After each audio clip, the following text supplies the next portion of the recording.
ago, as I walked along the beach, I was enthralled by the magnificence of the large, crashing waves breaking just outside the bay, and the smaller waves rolling in closer to the shore. As I continued my stroll, I encountered a group of surfers.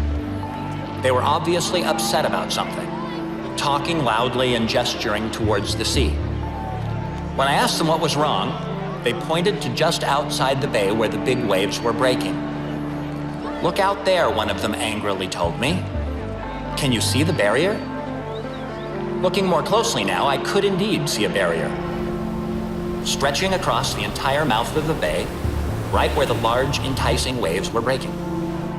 We are here on a once-in-a-lifetime trip to surf these big waves. We can surf the smaller ones, breaking within the bay itself, but the barrier makes it impossible for us to surf the big ones. We have no idea why the barrier is there. All we know is that it has totally spoiled our trip. An older man seemed to be growing impatient as he listened to the ever-increasing complaints about the barrier. He pulled a pair of binoculars from his backpack and handed them to one of the surfers, pointing out towards the barrier. Each of the surfers looked through the binoculars. When my turn came, with the help of magnification, I could see something that I had not been able to see before.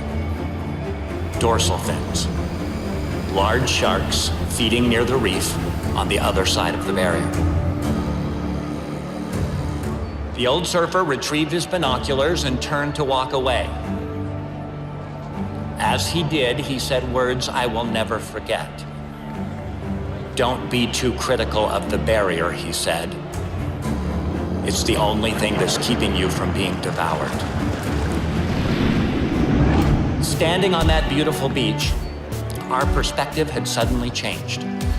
A barrier that had seemed rigid and restricted, that seemed to curtail the fun and excitement of riding the really big waves, had become something very different. With our new understanding of the danger that lurked just below the surface, the barrier now offered protection, safety, and peace.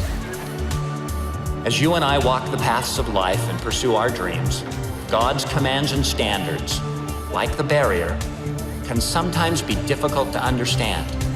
They may appear rigid and unyielding, blocking a path that looks fun and exciting and that is being followed by so many others. It is relatively easy to follow a course inside the barrier once we know that there are sharp-toothed predators swarming just outside of it. It is more difficult to keep our course within the barrier when all we can see are thrilling and tantalizing waves on the other side. As the Apostle Paul described, we see through a glass darkly, with such a limited perspective that we often cannot comprehend the great dangers hidden just below the surface.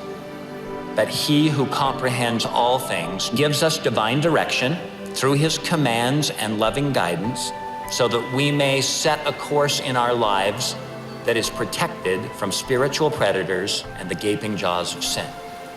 It is in those times when we choose to exercise our faith, put our trust in God, and show our love to him that we grow and gain the most. The Lord's commands do not constitute some grueling underwater maze of barriers that we must learn to grudgingly endure in this life so that we might be exalted in the next.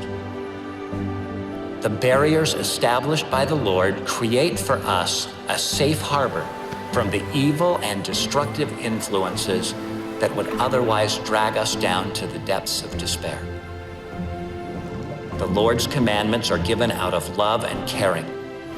They are intended for our joy in this life just as much as they are intended for our joy and exaltation in the next. They mark the way that we should act, and more importantly, they illuminate who we should become.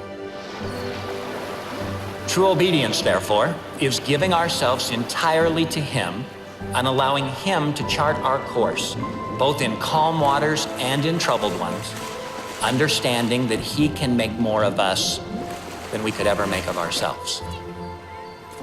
To that end, he has charted for us a course leading back to him, and he has established barriers that will protect us along the way. As we do our best to follow that course, we find true safety, happiness, and peace. And as we submit to his will, we become what he wants us to become.